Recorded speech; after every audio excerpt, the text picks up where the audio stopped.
Perkenalkan, nama saya Agus Sunarko SPDI, NIM 2202114676, kelas PAI 3F, akan membuat video pembelajaran dengan tema Bersih itu Sehat.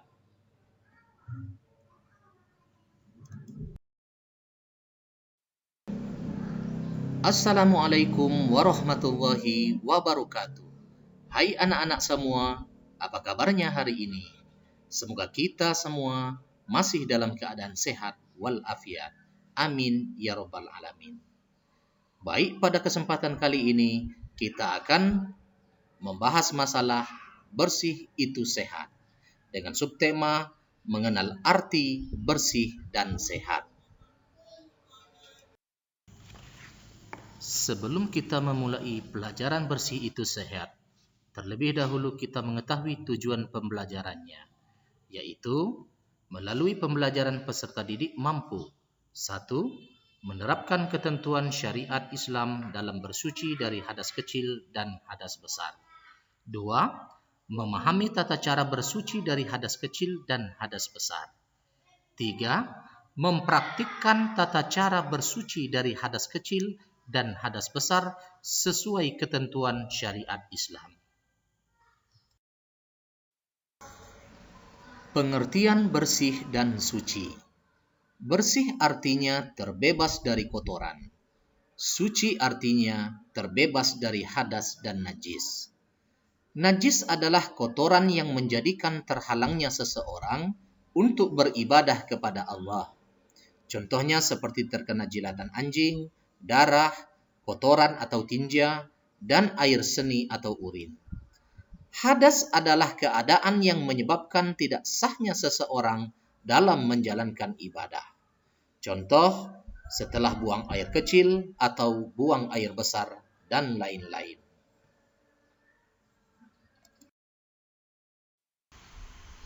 Najis pasti kotor.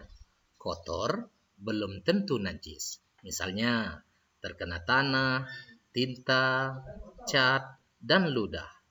Bersih atau suci dibagi menjadi dua, yaitu bersih dari hadas dan bersih dari najis.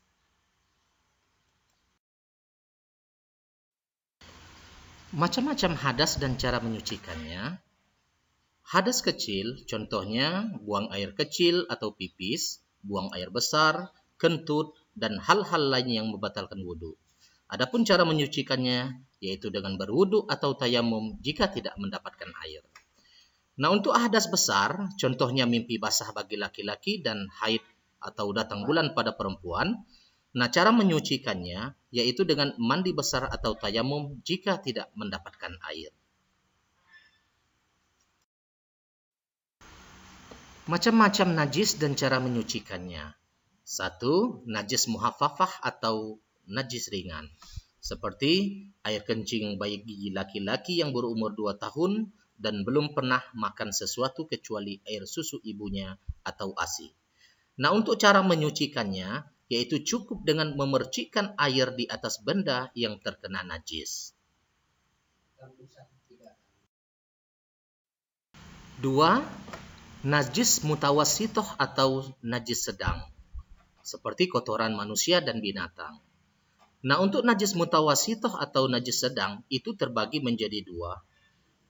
Yang pertama adalah hukmiyah, yaitu najis yang kita yakini ada, tetapi tidak nampak terlihat baik zat maupun sifatnya.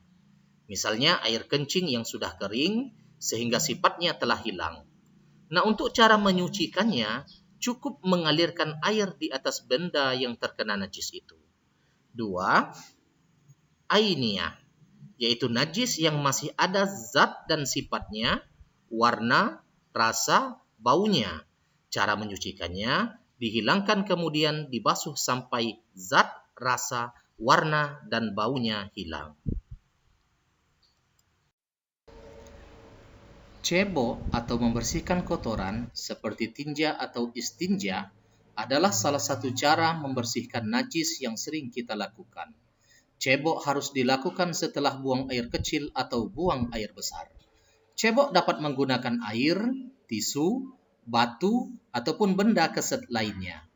Bila cebok menggunakan air, maka tangan kanan menyiram kubul atau dubur, sedangkan tangan kiri mengusapnya hingga bersih. Nah, untuk berdoa ketika masuk ke toilet adalah sebagai berikut. Kita membaca Bismillahirrahmanirrahim. Allahumma inni a'udzubika minal khubuthi wal khobais. Artinya, ya Allah, sesungguhnya aku berlindung kepadamu dari segala kejahatan dan kotoran.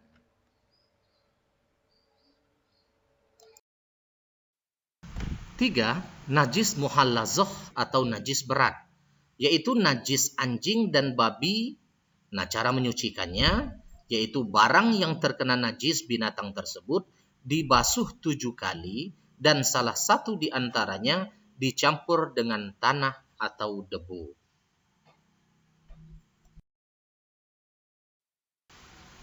Nah, adapun ketika kita akan melaksanakan sholat, maka harus dipastikan kebersihan kesuciannya dulu. Yang diperhatikan pertama kali yaitu badan kita. Badan orang yang sholat itu harus bersih. Yang kedua, pakaian yang dipakai. Pakaian yang dipakai juga harus bersih. Yang ketiga, tempat.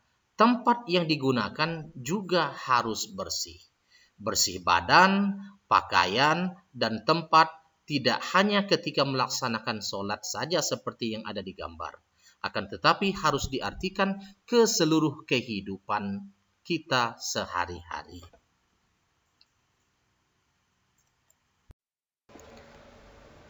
Di luar sholat pun, badan kita harus bersih.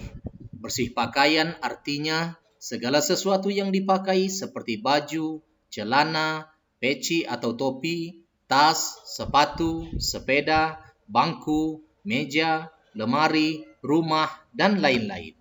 Bersih tempat seperti ruang tamu, ruang dapur, tempat tidur, tempat makan, tempat belajar, ruang kelas, tempat bermain, halaman, gudang, dapur, WC atau kamar mandi, dan lain-lain. Nah, anak-anak, setelah menyimak video pembelajaran tadi, coba kalian kerjakan tugas seperti yang ada di gambar berikut ini.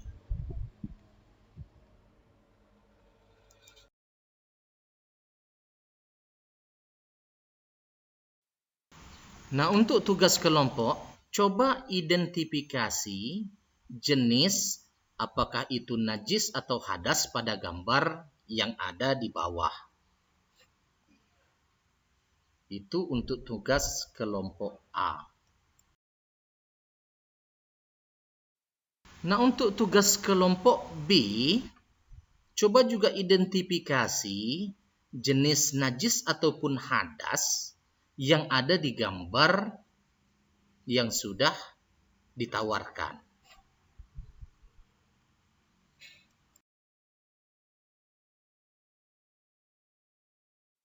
Demikianlah materi tentang bersih itu sehat dalam subtema mengenal arti bersih dan sehat. Demikian video dari saya akhiri. Wassalamualaikum warahmatullahi wabarakatuh.